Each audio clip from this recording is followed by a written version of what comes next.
Voilà, retour ici. Oui, ce que je voulais voir avec vous, c'était, parce que c'est pas mal ça que vous faites dans les exos au final, c'est un petit peu regarder ce qu'on peut voir avec cette formule-là. Alors vous verrez dans les exercices, je sais pas, peut-être on vous donnera le facteur de Lorentz, gamma, et puis vous, bah, il faudra que vous arriviez à sortir la vitesse, par exemple. Vous verrez, c'est un peu ça qu'on vous demandera. Donc oui, ce que je voulais regarder avec vous, c'est la chose suivante. Ici, on est bien d'accord que donc C, c'est la vitesse de la lumière, V, c'est la vitesse de votre objet qui va très vite. Euh, donc forcément, V sera forcément inférieur à C. D'accord. Il n'y a aucun objet, on vient de le dire, qui peut aller plus vite que la vitesse de la lumière. Donc autrement dit, ça veut dire que V carré sur C carré, c'est bien inférieur à 1. D'accord. Donc ce machin-là, 1 moins V carré divisé par C carré, ça va forcément être quelque chose qui va être inférieur à 1. Je sais pas, là, vous allez pouvoir trouver, je sais pas, un rapport, moi j'en sais rien, de 0 quelque chose, là. Donc forcément 1 moins, je sais pas, 0,5, ce sera pas ça, mais 1 moins 0,5, c'est forcément quelque chose qui va être inférieur à 1. Autrement dit, bah, tout ce qui est sous la racine carrée, enfin la racine carrée, donc racine carrée de 1 moins v carré sur c carré, ce sera forcément quelque chose qui sera inférieur à 1.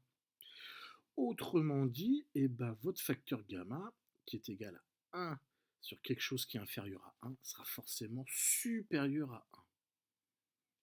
Vous voyez l'idée? Donc voilà, ça c'est à noter, ça veut dire que votre voilà, facteur gamma sera forcément quelque chose qui sera supérieur à 1, parce que V est forcément inférieur à C. Bon, je vous laisserai revoir ça si vous voulez. Donc ça veut dire que votre facteur gamma ici, c'est forcément quelque chose qui est supérieur à 1. Autrement dit, qu'est-ce que ça veut dire? Eh ben, ça veut dire que bah, votre delta t prime, là, c'est forcément plus grand, supérieur, la durée est plus grande que delta t0, puisque gamma, forcément, c'est quelque chose qui est supérieur à 1. Donc on s'aperçoit que delta t' est forcément supérieur à delta t0. Et c'est un petit peu ce qu'on vient de dire en fin de compte, puisque qu'est-ce qu'on vient de dire? Je rappelle, hein, delta t0, c'est le temps au sein même de votre objet qui va très vite. Et donc on vient de dire, bah oui, on s'aperçoit que delta t0, c'est inférieur au delta t', autrement dit, le temps qu'on mesure dans l'objet, c'est l'exemple du muon, et ben, il est plus petit que le temps que vous mesurez, je sais pas, à l'extérieur du système, dans votre appareil de mesure, au laboratoire par exemple. Donc ça, bah, par exemple, donc je répète, hein, ça, on vous le donnera, ce truc-là, cette formule-là, ça rien à apprendre, on vous la donnera. Ça, en règle générale, on vous la donne, mais peut-être pas forcément. Donc ça, je serais vous, j'apprendrai ça. Et donc là, ce que je viens de faire, là, c'est uniquement regarder comment varient les grandeurs.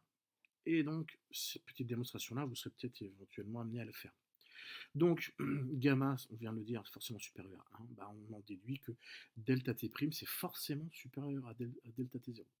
Donc, dans les exos, ça peut vous aider, ça veut dire que, bah, parce que vous voyez, des fois, la difficulté, c'est de se dire, mais c'est quoi delta t', c'est quoi delta t0?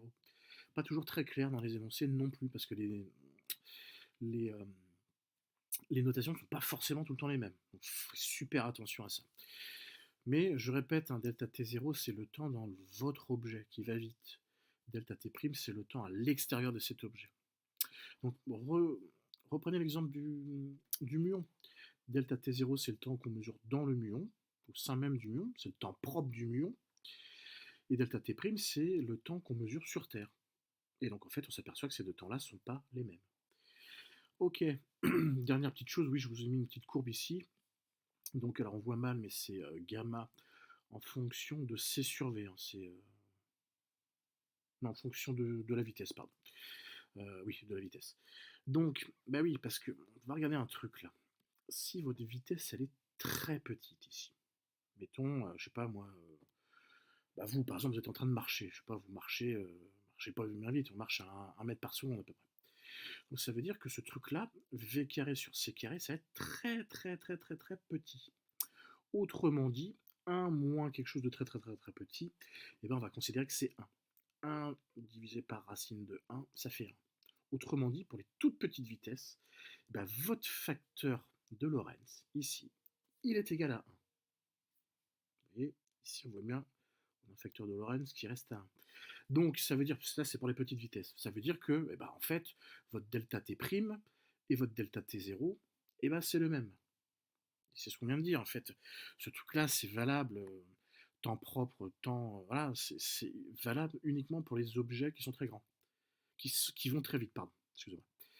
Et donc on s'aperçoit ici, bah, par exemple, voilà, un objet qui va pas très vite, et bah, ce rapport-là, v carré sur c carré, c'est tout petit, c'est négligeable, on dirait que c'est négligeable en physique. Autrement dit, 1 moins quelque chose de négligeable, ça fait 1. 1 divisé par racine de 1, ça fait toujours 1.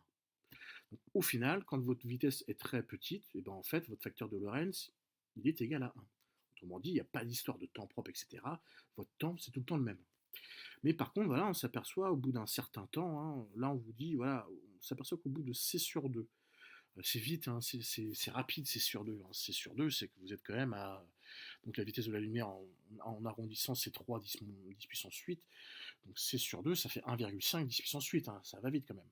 Et donc on s'aperçoit qu'à partir de C sur 2, donc à partir de. Ça, vous pourrez le calculer aussi, c'est intéressant à faire. Mais imaginez la V, c'est 1,5 fois 10 puissance 8, et bien effectivement, on s'aperçoit que là, votre rapport, ici V carré sur C carré, ne peut plus être négligé. Autrement dit, ça va varier un petit peu, et vous aurez une valeur du facteur de Lorentz. Et donc on s'aperçoit, bah, ce facteur de Lorentz, là, il tend vers, voilà, il tend vers l'infini. Mais sauf que, je rappelle, c'est que c'est impossible d'arriver à la vitesse de la lumière. Donc là, en fait, on ne pourra jamais avoir, la vitesse de votre objet ne pourra jamais atteindre petit c. Ok. Voilà, donc c'est ce que j'ai mis ici, le facteur de Lorentz, donc gamma, et la dilatation du temps ne sont à prendre en compte que pour des vitesses très élevées. Donc des fois, dans les exos, vous verrez, ben, on vous demandera de justifier ça. Est-ce qu'il faut prendre en compte la dilatation du temps? Et ben, si vous êtes en train d'étudier une particule qui va très vite, oui, il faudra prendre en compte. Donc, allez, si je fais un petit bilan, qu'est-ce que vous devez retenir là-dedans? Ça, voilà, vous retenez les postulats d'Einstein. Je vous dis, celui-là, il ne sert pas à grand-chose parce que il coule de source, en fait, si vous voulez, en terminale. Donc, voilà, le postulat d'Einstein, on part de là. On se dit, la vitesse de la lumière, c'est indépendant du référentiel. Ça veut dire que la vitesse de la lumière dans le vide, c'est toujours la même valeur. Donc on parle d'invariance de la vitesse de la lumière, c'est un terme invariance que vous pourrez éventuellement retrouver. La valeur, elle est là. Donc vous ferez attention dans les exos, on vous la donnera cette valeur-là, mais il faudra l'utiliser. Ça veut dire que dans ces exercices-là, vous n'utilisez pas la valeur approchée de la lumière, vous utilisez la valeur exacte, et vous sera donnée. Donc voilà, ça à retenir. La conséquence à retenir, donc ce que vous devez vous rappeler, vous, c'est ça. Le temps, c'est relatif. D'accord. Le temps propre, c'est le temps dans l'objet que vous êtes en train d'étudier. Le temps mesuré, c'est en dehors de l'objet que vous êtes en train d'étudier. Il y a une relation entre ces deux temps-là. Donc ces deux temps, ces deux durées sont reliées par le facteur de Lorentz.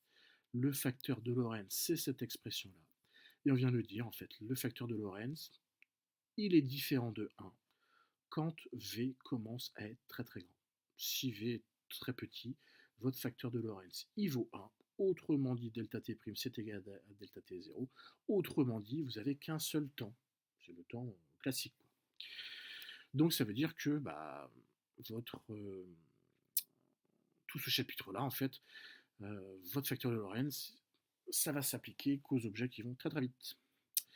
Ok. Donc vous verrez en fait dans les exos. Je vous donnerai deux sujets de bac. Vous allez voir, hein, le gros du travail, ça va être de travailler sur ces formules-là. Donc, il faut que vous sachiez, voilà, vous sortez la vitesse de cette équation-là, par exemple. Ça, il va falloir que vous sachiez faire ça. Soyez hyper attentifs entre delta t', delta t0. Voilà. Temps propre, temps mesuré. Relié par le facteur gamma. Si vous savez que gamma c'est supérieur à 1, et ben ça peut vous revenir si vous avez un petit doute. Ok, donc si vous avez des questions, on verra ça. Hein, vous n'hésitez pas. Moi, j'en ai fini pour ce petit cours-là. Je vous souhaite bien du courage dans cette période très très particulière.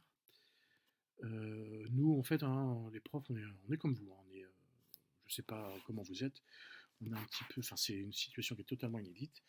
Bon, allez, on va s'en accommoder. Donc, je vous dis à bientôt et puis bon confinement. À bientôt.